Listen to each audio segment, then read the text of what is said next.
Shalom Pak Dosen, selamat siang dan teman-teman. Perkenalkan, nama saya Herminia Rambowo Kayu, NIM 104-2021-0074, Prodi Bimbingan dan Konseling Kristen. Kelas atau semester kelas C semester 1. Di sini saya membahas tentang materi filsafat ilmu. Yang pertama, apa yang dimaksud dengan filsafat ilmu? Yang dimaksud dengan filsafat ilmu adalah cabang filsafat yang mempelajari dan mempertanyakan secara sistematik mengenai hakikat pengetahuan yang berhubungan dengan masalah-masalah filosofis dan fundamental. Yang kedua, cabang-cabang filsafat. Cabang-cabang filsafat dibagi dalam 5 bagian. Yang pertama, epistemologi, yang artinya ilmu yang mempelajari mengenai teori, karakteristik, sumber-sumber pengetahuan. Yang kedua, kritik ilmu, yang artinya cabang filsafat yang membahas mengenai pendalaman materi berupa materi dan sebagai yang dikaji lebih mendasar. Nomor 3, ontologi, yang artinya ilmu yang mengkaji sesuatu yang ada, contohnya manusia, barang, dan tumbuh-tumbuhan. Yang keempat, metafisika, yang artinya ilmu yang mengkaji mengenai suatu hal yang ada, namun secara inderawi tidak ada, contohnya Allah dan hal-hal gaib. Nomor 5, logika, yang artinya ilmu berpikir yang benar-benar secara kritis beserta aturannya dalam berpikir. Nomor 3, perbedaan ilmu dengan pengetahuan. Ilmu berasal dari bahasa Arab, yaitu alima, yang artinya pengetahuan. Sedangkan pengetahuan, informasi atau maklumat yang diketahui atau disadari oleh seseorang. Nomor 4, perbedaan ilmu pengetahuan dengan filsafat.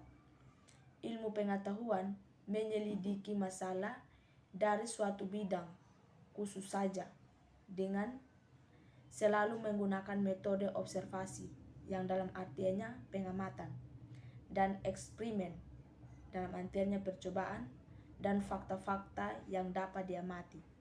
Sedangkan filsafat berpikir sampai ke belakang dengan fakta-fakta yang sangat nampak.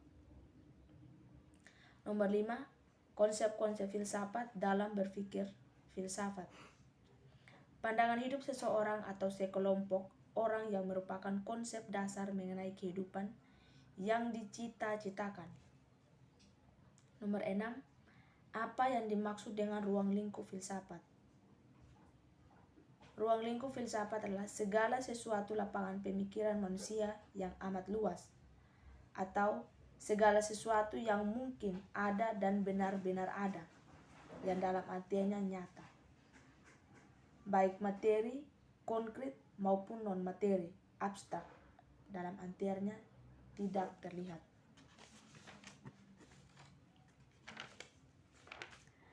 Nomor 7, apa yang dimaksud dengan ruang lingkup? Di sini ada 3 macam ruang lingkup.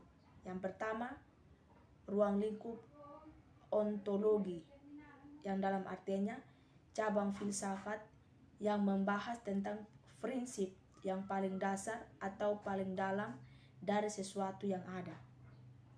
Yang kedua, ruang lingkup metafisika, dalam artinya aplikasi dari ilmu atau epistemologi yang sudah didapat dan ditemukan. Yang ketiga, ruang lingkup epistemologi, yang artinya epistemologi berasal dari bahasa Yunani, yaitu episteme dan logos. Episteme artinya pengetahuan, sedangkan logos artinya teori atau ilmu. Jadi, epistemologi merupakan suatu ilmu yang mengkaji tentang sumber pengetahuan atau asal mula metode, struktur yang valid tidaknya sesuatu pengetahuan. Nomor 8, apa yang terpenting dari ajaran Plato? Yang terpenting dalam ajaran Plato adalah pandangannya mengenai ide. Ide adalah dunia yang melampaui manusia, maka ide tidak tergantung pada dunia ide. Nomor 8, bagaimana inti pemikiran Plato? Inti pemikiran Plato, pendapatnya tentang ide, konsep pengertian yang dikemukakan Socrates di perdalaman oleh Plato menjadi ide. Ide itu berbeda sekali dengan pendapat orang-orang. Mungkin ini saja yang bisa saya bagikan materi tentang filsafat. Shalom dan terima kasih Pak dosen.